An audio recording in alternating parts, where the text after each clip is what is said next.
Evangelho, quarta-feira da primeira semana do tempo da Quaresma. O Senhor esteja convosco, Ele está no meio de nós. Proclamação do Evangelho de Jesus Cristo segundo São Lucas. Glória a vós, Senhor. Naquele tempo, quando as multidões se reuniram em grande quantidade, Jesus começou a dizer: Esta geração é uma geração má. Ela busca um sinal, mas nenhum sinal lhe será dado a não ser o sinal de Jonas. Com efeito, assim como Jonas foi um sinal para os ninivitas, assim também será o Filho do Homem para esta geração. No dia do julgamento, a Rainha do Sul se levantará juntamente com os homens desta geração e os condenará, porque ela veio de uma terra distante para ouvir a sabedoria de Salomão. E aqui está quem é maior do que Salomão. No dia do julgamento, os ninivitas se levantarão juntamente com esta geração e a condenarão, porque eles se converteram quando ouviram a pregação de Jonas. E aqui está quem é maior do que Jonas. Palavra da salvação. Glória a vós, Senhor. Da primeira semana do tempo da Quaresma, em nome do Pai, do Filho e do Espírito Santo. Amém. Queridos irmãos e irmãs, hoje a Santa Liturgia nos leva para o 11º capítulo do Evangelho de São Lucas e nos apresenta Jesus, que faz uma crítica à geração de seu tempo, por suas atitudes e por sua postura. A multidão se aglomera em volta de Jesus e ele começa a dizer: esta geração é uma geração perversa. Por um instante, pode vir a tentação de acreditar que Jesus está dando uma bronca. Na verdade, Jesus está mais uma vez fazendo uma pregação para a conversão dessa geração. O Senhor aponta a presença da maldade no seio dessa geração, que deseja de Deus um sinal, mas que não aceita o sinal de Deus. Que deseja que Deus faça alguma coisa, mas que não concorda com o agir do Senhor. A maldade está em não aceitar aquilo que vem de Deus. Veja, queridos irmãos e irmãs, às vezes compreendemos a maldade como sendo um ato de vilania contra o outro, um ato que não colabora com o bem do outro, que não favorece o bem do outro. Não aceitar o que vem de Deus realiza exatamente isso.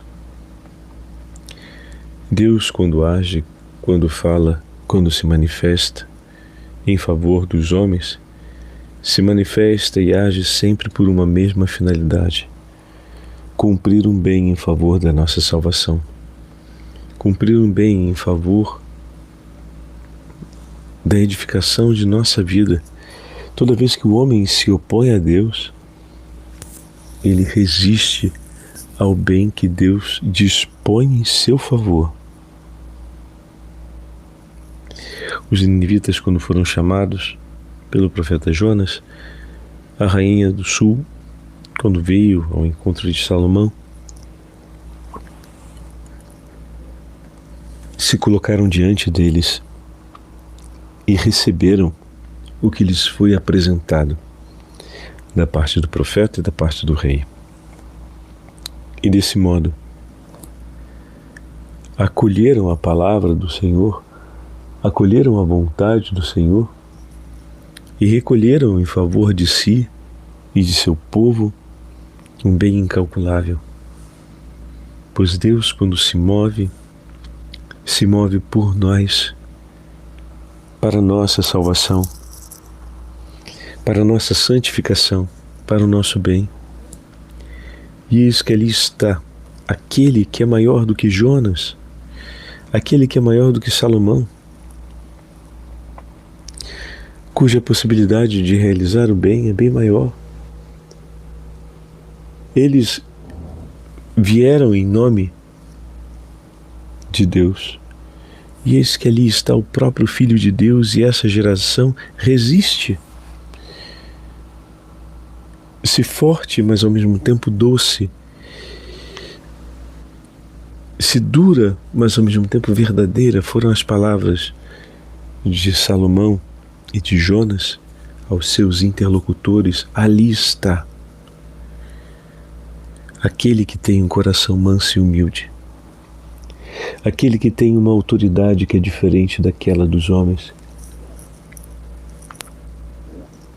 que anuncia uma palavra perfeita ao coração daqueles que nele esperam.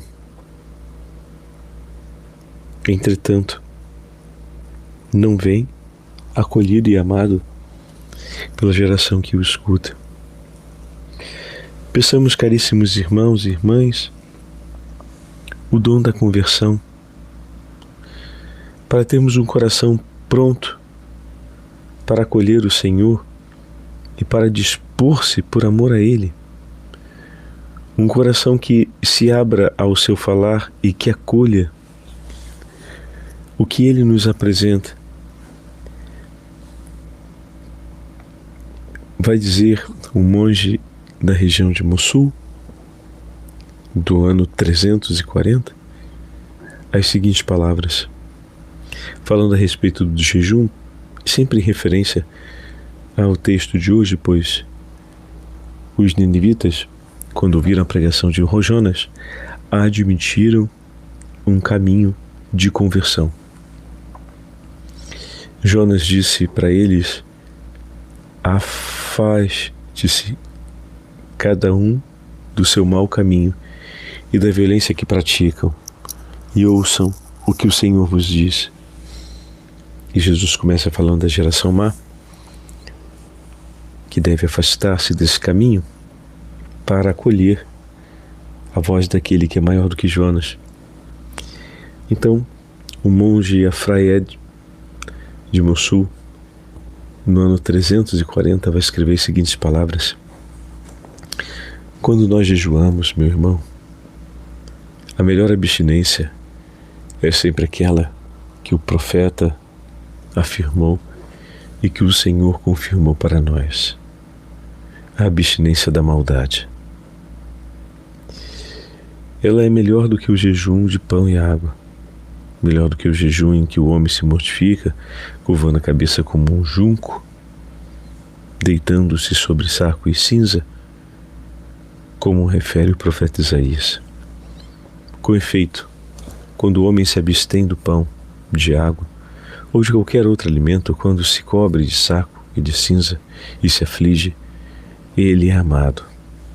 É belo aos olhos de Deus e é acolhido, pois busca sua vontade, arrependendo-se de sua conduta e humilhando-se. Mas o que mais agrada a Deus, o que mais Ele gosta de realizar, é quebrar as cadeias injustas, desatar os laços da escravidão, pôr em liberdade os oprimidos, destruir todos os julgos. Essa é a alegria do Senhor. Por isso, o jejum de pão e água o alegrará, porque manifesta diante de Deus a atitude do coração do homem em relação à sua palavra. Mas abandonar a maldade e o caminho da perversão dá a Deus uma alegria muito maior, porque permite a Ele agir e fazer. Olha que imagem bonita, né?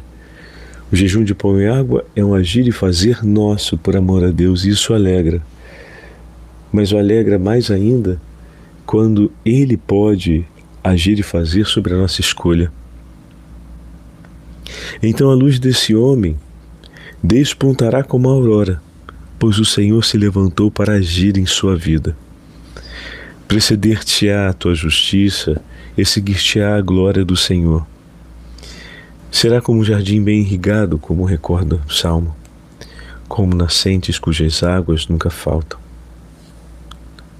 Não será como os hipócritas, que desfiguram o rosto, mas será como aqueles cuja luz da vida brilhará em suas faces. Então, usando essa imagem, ele nos fala a respeito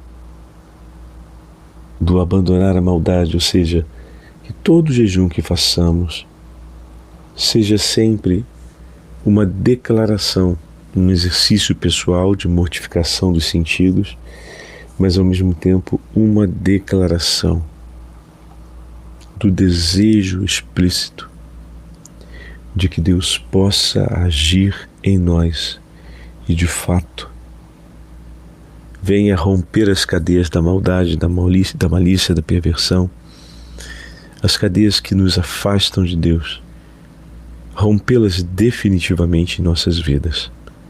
Aqui está aquele que pode rompê-las e salvar-nos. Salva-nos, Senhor, pois nós desejamos que a sua mão esteja sobre nós e que a sua força edifique-nos para a glória do vosso santíssimo nome. Amém. O Senhor esteja convosco, Ele está no meio de nós, pela intercessão da Imaculada Virgem Maria e de São Luís Orion. Desça sobre todos vós a bênção do Deus Onipotente, Pai, Filho e Espírito Santo. Amém.